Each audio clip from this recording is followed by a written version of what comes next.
지금까지 예수님은 제자들에게 세상적인 염려를 그만하라고 하시면서 오직 하나님의 나라를 구하라고 가르치셨습니다. 그러다가 오늘 누가복음 12장 35절에서 48절까지 말씀에서 두 가지 비유를 가지고 주님의 재림에 대한 말씀을 하고 있습니다. 주님은 십자가에 못 박혔다가 3일 만에 부활하시고 또 성천하시고 마지막 때에 다시 오시겠다고 약속하셨습니다. 믿으십니까?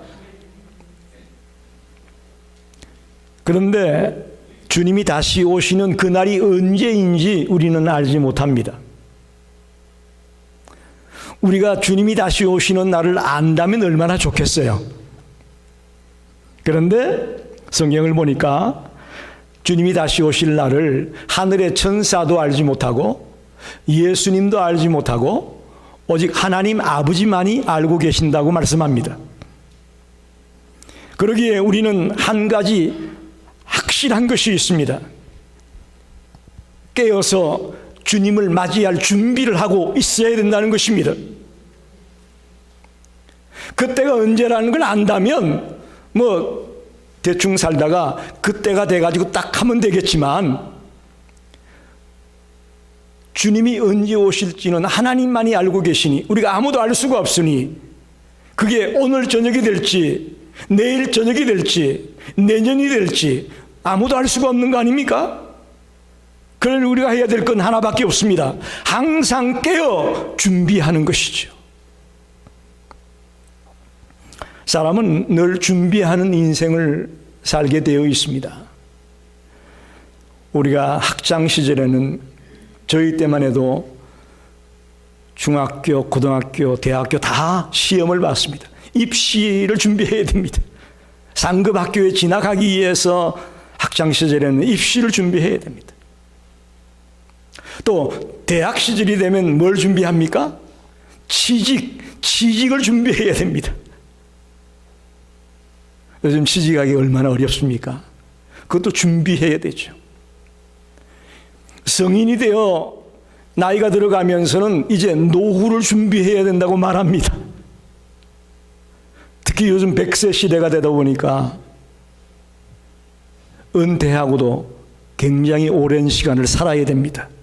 노후를 준비해야 된다고 말합니다. 미국의 건국의 아버지라고 하는 벤자민 프랭클린, 옛날 100불짜리 달러의 그 초상화가 그려져 있는 사람이 그 벤자민 프랭클린이에요. 그 사람이 이런 말을 했습니다. 준비에 실패한 자는 실패를 준비하는 것과 같다. 무슨 얘기냐 하면 인생이란 매 순간 미래를 준비하는 것이라고 그는 말합니다. 우리가 다른 것을 다 준비한다고 해도 궁극의 미래인 영원한 삶을 준비하지 못한다면 그 사람은 실패자다. 여러분, 그렇습니다. 우리가 다른 많은 것들을 준비했다고 하더라도 영원한 삶을 준비하지 못하고 있다면 우리는 실패자가 될 수 있습니다. 오늘 잘 오셨습니다. 자, 여러분이 이 말씀을 가지고 그럼 우리가 어떻게 해야 되느냐? 영원한 삶을 준비하기 위해서 우리가 어떻게 해야 되느냐? 한번 같이 깊이 묵상하며 은혜를 나누고 싶습니다. 첫째는 항상 깨어 있어야 합니다. 주님을 맞이할 준비를 하기 위해서는 항상 깨어 있어야 합니다. 특별히 오늘 주님의 재림을 기다리는 성도의 자세에 대해서 첫 번째 비유가 뭐냐면 혼인집에서 돌아올 주인을 기다리는 종의 자세를 가지고 우리에게 설명하고 있습니다. 35절 36절을 봅시다. 허리에 띠를 띠고 등불을 켜고 서 있으라. 너희는 마치 그 주인이 혼인집에서 돌아와 문을 두드리면 곧 열어주려고 기다리는 사람과 같이 되라. 이렇게 말합니다. 이제 주인이 혼인잔치에 갔습니다. 그런데 주인이 언제 돌아올지 모르는 거예요. 그래서 항상 깨어 있다가 주인이 똑똑똑 문을 두드리면 곧 문을 열어줄 수 있는 자가 되어야 된다. 그렇게 말합니다. 이것은 언제 올지 모르는 주인을 위해 깨어 있어야 된다는 것을 말하고 있죠. 우리에게 말한다면 이것은 영적으로 깨어 있어야 된다는 말씀과도 같습니다.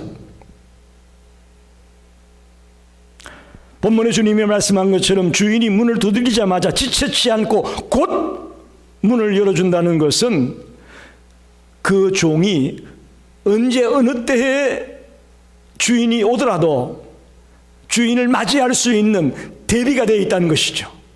준비가 되어 있다는 것이죠. 깨어 있다는 것이죠. 저와 여러분이 이 마지막 때를 살면서 그렇게 항상 깨어 대비하는 자가 되기를 간절히 부탁합니다. 간절히 부탁합니다. 준비하지 못하고 있다가 정말 허겁지겁 그제서야 대비를 하다가 실패하는 그런 인생이 되지 말고 지금 이 좋을 때에 이때 철저하게 깨어 있어야 된다는 것입니다. 만약 우리가 주님의 재림이 도적처럼 언제 올지 모르는 이 상황에서 긴박감을 갖지 않는다면 어떻게 될까요? 우리의 삶이 허송세월하기 쉽습니다. 내 멋대로 살고 엔조이하고 내가 즐기는 거, 내가 하고 싶은 거, 내가 먹고 싶은 거, 뭐 내 마음대로 사는 인생이 될 수도 있다는 것을 알아야 됩니다. 긴박감이 없다면 말입니다. 저희들의 마음가짐이 안일해지고 나태해지기 쉽다는 것을 여러분에게 경고하는 것입니다. 언제 주님이 올지 모르니까 긴장감을 가지고 긴장감을 늦추지 말고 깨어 있어야 된다는 사실을 우리에게 독려하는 말씀입니다. 근데 여러분, 제가 목사로서 많은 성도들을 만나보면 주님이 재림한다, 이론적으로만 알고 있습니다. 소위 말하는 도그마, 교리적으로만 알고 있습니다. 부활했다가 성천했다가 재림한다, 이거 배워 들은 얘기, 나하고 상관없는 이야기로 알고 있다는 것입니다. 만약에 이 주님의 재림을 이론적으로만 알고 있다면 우리의 신앙은 마른 뼈와 같은 신앙입니다. 내 삶 속에 실제적인 변화와 영향을 가져다 주지 못하는 말씀이 되고 말 겁니다. 여러분, 주님의 재림이 마른 뼈와 같은 그저 한 귀로 듣고 흘려버리는 그런 이야기가 아니라는 것을 아셔야 됩니다. 우리의 미래에 있어서 영광스러운 소망이 바로 이 주의 재림입니다. 더 나아가 현재의 삶 속에 실제적인 의미를 던져주고 있는 것이 그리스도의 재림입니다.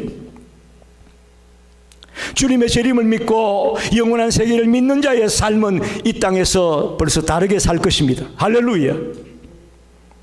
그러나 영원한 세계를 바라보지 못하고 이 땅에서의 삶이 전부라고 생각하는 사람의 삶은 보나마나 자기 뜻대로, 자기 마음대로 달려갈 것입니다. 초대교회 성도들이 주님을 믿는 것 때문에 얼마나 많은 핍박을 당했습니까? 얼마나 많은 고통을 당했습니까? 그들이 그걸 어떻게 이겼을까요? 우리 옛날에 기독교 영화들을 보게 되면 배너나 커바디스나 이런 영화들을 보게 되면 수많은 초대교회 기독교인들이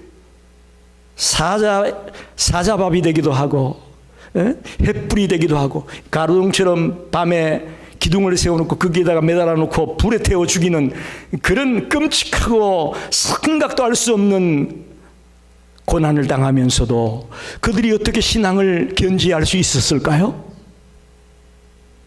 저는 그 이유는 분명하다고 봅니다. 재림신앙입니다. 할렐루야. 재림신앙이 있었기 때문에 주님이 다시 와서 이제 영원한 하나님 나라에 들어가 살 것이라는 그 확신이 있었기 때문에 그런 엄청난 고난과 박해와 핍박도 이겨낼 수 있었다는 것을 저는 믿습니다. 근데 오늘 우리는 재림신앙을 하나의 교리적인 이야기로, 신학적인 이야기로만 생각하고 있지 나하고 상관이 없는 말로 이해하고 있다는 것이죠. 아닙니다.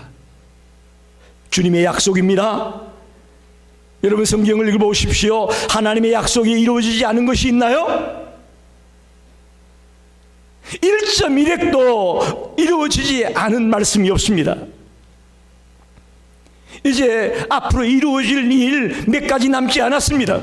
그 중에 하나가 주님의 재림이요, 영원한 하나님의 나라입니다. 그러니 저와 여러분이 항상 깨어 있으라는 이 주님의 말씀을 듣고 도전받게 되기를 간절히 축원합니다. 두 번째는 때를 분별하며 기다려야 된다는 것입니다. 오늘 37절, 38절을 한번 읽어보겠습니다. 주인이 와서, 여러분은 읽지 말고 제가 읽겠습니다. 주인이 와서 깨어 있는 것을 보면 그 종들은 복이 있으리로다. 내가 진실로 너희에게 이르노니 주인이 띠를 띠고 그 종들을 자리에 앉히고 나와 수종들이야. 주인이 혹 2경이나 혹 3경에 이르렀어도 종들이 그같이 하고 있는 것을 보면 그 종들은 복이 있으리로다. 할렐루야.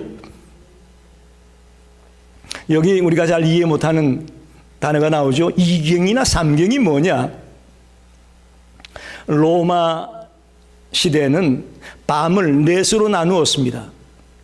밤을 넷으로 나눴어요. 6시에서 9시 1경, 9시에서 12시 2경, 밤 12시에서 새벽 3시가 3경, 3시에서 6시까지가 4경이에요. 그러니까 2경에나 3경에 온다. 즉 밤 9시나 새벽 3시 사이에 온다는 거예요. 그래도 깨어 있으면서 주인을 맞이하는 자는 복이 있을 것이다. 할렐루야.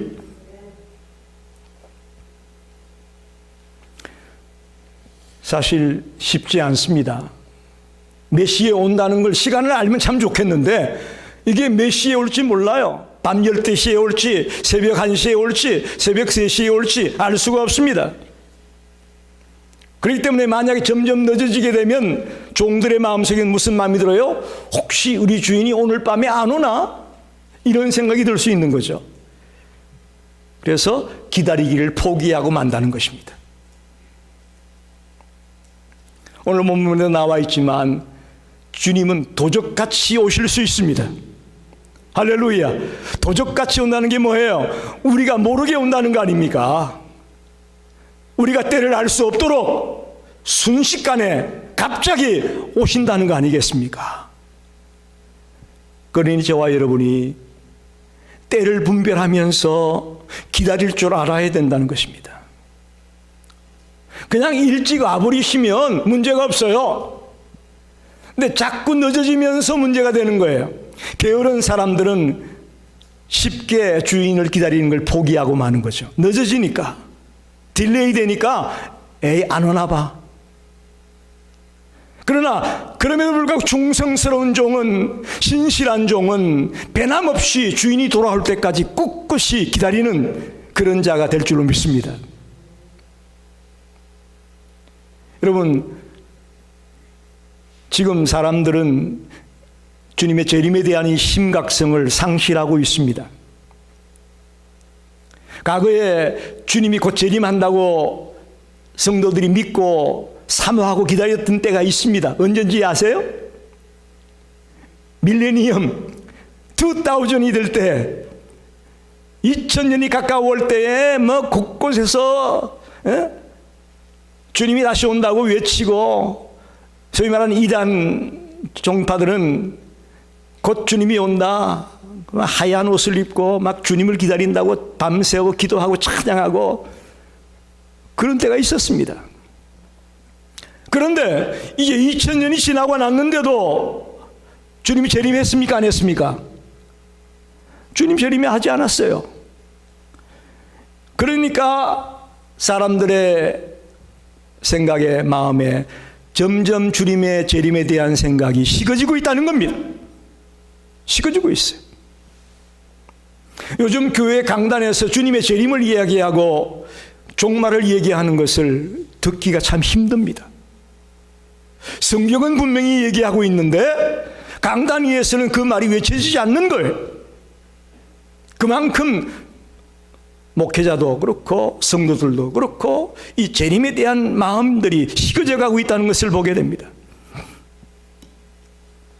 조금 전에 말씀드렸지만 초대교회 성도들은 이 불같은 재림신앙이 있었기 때문에 그 어떤 환난과 역경과 어려움도 뚫고 나가는 그런 믿음의 사람들이 되었다고 말씀하는데, 오늘 우리는 이 재림신앙이 식어지면서 그야말로 우리의 신앙은 하나의 교리적인 이론적인 신앙으로 머물러 버리는 거예요. 아, 주님이 부활하고 다시 성천하고 다시 온대, 그걸로 끝나는 거예요. 그야말로 허리에 띠를 띠고 등불을 켜고 주인이 언제 올까 깨어 기다리는 그런 삶이 아니고, 아유, 한참 멀었어, 아직 안 와, 그런 마음에 잔뜩 들어가지고 그야말로 안일과 나태에 빠져 있단 말입니다.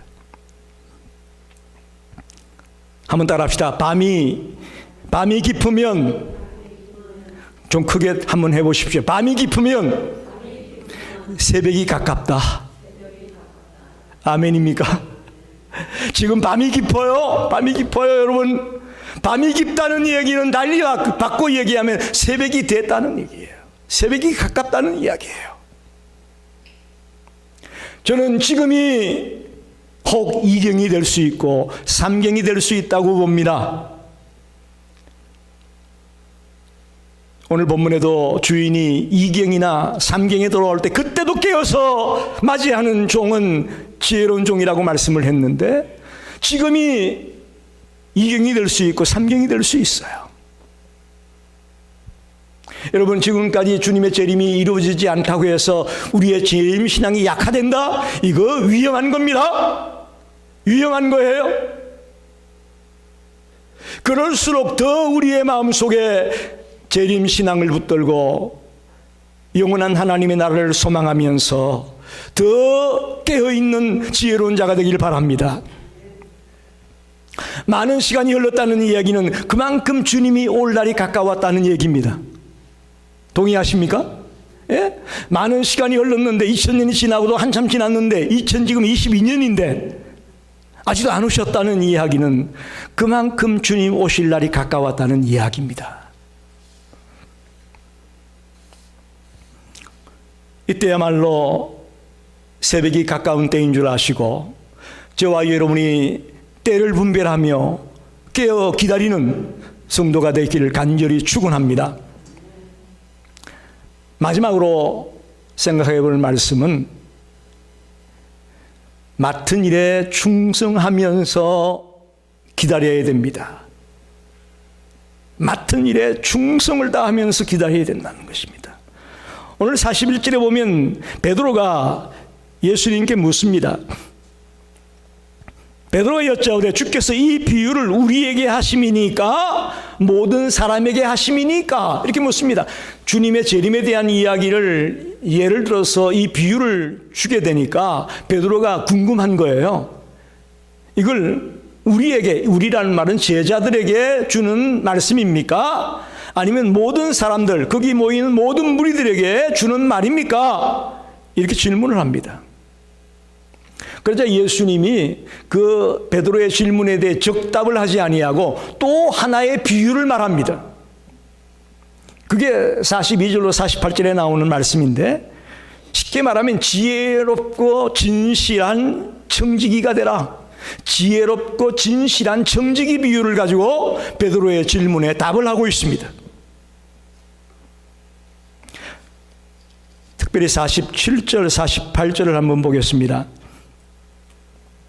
주인의 뜻을 알고도 준비하지 아니하고 그 뜻대로 행하지 아니한 종은 많이 받을 것이요 많이 맞을 것이요 알지 못하고 맞을 일을 행한 종은 적게 맞으리라. 무릇 많이 받은 자에게는 많이 요구할 것이요 많이 맡은 자에게는 많이 달라 할 것이니라. 쉽게 말하면 주님이 나에게 맡겨준 그 일에 충성을 다하라, 최선을 다하라, 그런 말씀입니다.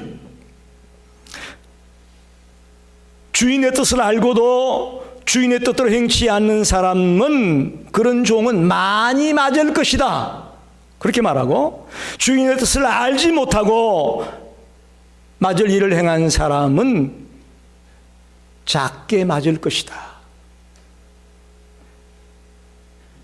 우리가 성경을 많이 연구해서 하나님의 말씀을 많이 알고 있다고 생각합시다.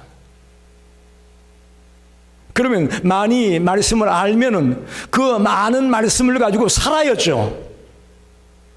아멘입니까? 예, 말씀을 많이 알아요. 그런데 살지는 않고 이론으로만 많이 알고 있으면 마지막 때에 주님 재림하셨을 때에 많이 맞을 수 있어요. 많이 맞을 수 있어요. 그러나 알지 못하고 즉 성경 하나님의 말씀을 조금밖에 모르는 그런 상태의 사람이라면 적게 맞으리라. 너는 그것밖에 몰랐으니까 적게 맞게 될 것이다. 또 많이 받은 자에게는 많이 달라고 요구할 것이다. 우리가 교회 안에 소위 직분이라는 것이 있습니다. 목사, 사모, 장로, 권사, 집사, 찬양대, 성가대, 다양한 직분들이 교회 안에 있습니다. 그러면 그 직분은 그것을 가지고 주님을 위해 헌신하고 주님을 위해 충성하라고 준 직분입니다. 그걸 남용해 가지고 권력을 휘두르고 자기 마음대로 좌지우지하기 위해서 그 직분을 준 것이 아니지 않습니까? 오늘 본문에 보면 주인의 집의 종들을 때를 따라 양식을 나누어주고 먹이고 하는 그런 설명이 나오는데, 저기 주인의 집의 종들이란 바로 하나님의 건석인 성도들을 말합니다. 성도들을 잘 돕고 이끌라고 준 직분입니다. 할렐루야. 주를 위해 헌신하고 주를 위해 충성하라고 주님이 맡겨준 그 교회 안에서 정말 신실하게 사용되어지라고 우리에게 직분을 주었는데, 그것을 맡아가지고 충성하지 못하면 거기에 대한 대가가 있을 것이라고 말씀하고 있습니다. 성경 지식을 많이 가지고 있고 교회 안에서 직분을 가지고 있고 하는 그런 자들은 주님의 재림을 앞두고 철저하게 충성을 다하라고 당부하는 말씀입니다. 쉽게 말하면 그겁니다. 여러분 어떻습니까? 지금 여러분이 하나님의 말씀을 열심히 읽고 성경 통신도 하고 이제 성경 말씀을 늘 읽어가고 있습니다. 알고 있습니다. 깨닫고 있습니다. 신앙생활 어떻게 해야 된다, 물질생활 어떻게 해야 된다, 교회 헌신은 어떻게 해야 된다, 주를 모르는 자들이 어떻게 해야 된다, 이제 들을 만큼 들었어요. 여러분 다 알고 있어요. 그거 어떻게 할 겁니까? 알면, 들었으면, 깨달았으면 순종해야 되는 것이라. 순종해야 되는 것이죠. 또 하나님이 직분을 주었다. 그 직분 가지고 남을 못 살게 구워 분리시키고 분열시키고 또 자기의 힘을 자랑하고 하는 그런 것이 아니라 정말 하나님의 나라를 위해 죽어가는 영혼을 살리는 그 일을 위해 충성하는 자가 되어야 된다는 말씀입니다. 여기서 우리가 꼭 한 가지 짚고 넘어야 될 얘기가 있습니다. 지금 성경을 많이 아는 자 이런 얘기는, 성경을 그럼 적게 하는 자는 괜찮겠다라고 생각하면 착각입니다. 성경을 적게 알고 있다고 하더라도 적게 아는 것만큼 순종하고 충성하는 자가 되길 바랍니다. 그걸 주님이 원하는 거예요. 자기가 아는 것만큼 충성하면 되는 거예요. 자기가 받은 그 직분만큼 충성하면 되는 거예요. 아니 뭐 나는 직분도 없고 평신도니까, 그러면 그 평신도로서 크리스찬답게 살아가는 그 충성을 보여주면 되는 거예요. 오늘 얘기는 목사님이나 근사님들이 이게 주로 들어야 할 얘기고, 나 같은 평신도는 안 들어도 되겠다, 야 신난다, 그 얘기가 아니에요. 적게 알았던, 적게 맡았던 우리들에게 주어진 그 분량만큼은 최선을 다하고 충성을 다하는 자가 되라고 말씀하고 있습니다. 여러분, 주님이 우리를 심판할 때에 너 참 세상에서 큰일 많이 했구나, 야 잘했다, 주님은 그렇게 우리를 평가하지 않습니다. 주님은 내가 너에게 이걸 맡겼는데 너가 그 일에 최선을 다했구나, 그 일에 정말 충성을 했구나, 잘했다, 착하고 충성된 종아 잘했어 라고 말씀하실 줄 믿습니다. 여러분, 이 말씀 꼭 깊이 새겨야 됩니다. 꼭 깊이 새겨야 됩니다. 응? 큰일 했나 못했나 그거 가지고 주님이 우리를 나무라지 않아요. 누가복음 16장에 제가 좋아하는 말씀입니다. 지극히 작은 것에 충성된 자는 큰 것에도 충성되고, 지극히 작은 것에 불의한 사람은 큰 것에도 불의하다. 여러분, 이거 굉장히 중요한 말씀입니다. 오늘 우리 크리스찬들이 하나님의 말씀을 들었고 또 안다고 하면서도, 교회 안에 다양한 직분을 가졌다고 하면서도 충성이 따라오지 않습니다. 순종이 따라오지 않습니다.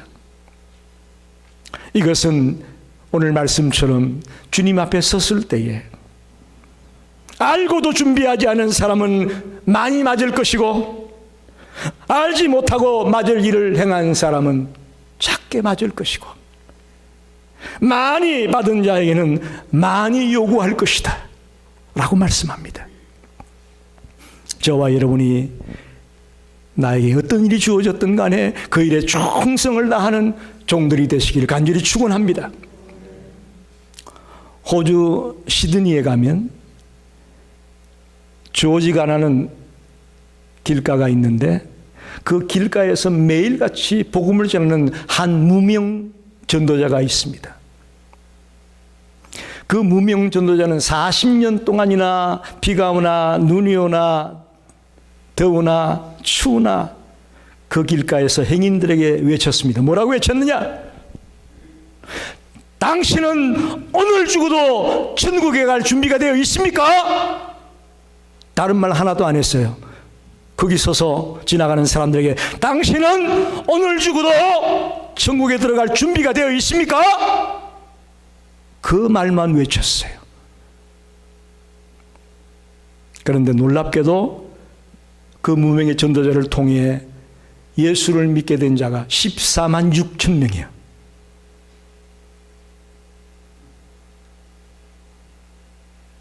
무슨 얘기입니까? 우리가 다른 거 다 준비해도 영원한 하나님의 나라에 대한 준비를 못하면 실패자라고 말씀드렸잖아요. 실패자예요. 그걸 알기에 이 무명의 전도자는 지나가는 사람들에게 만약에 오늘 당신이 죽어도 천국 들어갈 준비가 되어 있는가라고 외쳤을 때 사람들은 도전받고 회개하고 돌아오는 일이 일어났습니다. 오늘 저와 여러분 이 말씀을 들으면서 항상 깨어있는 자가 되길 바랍니다.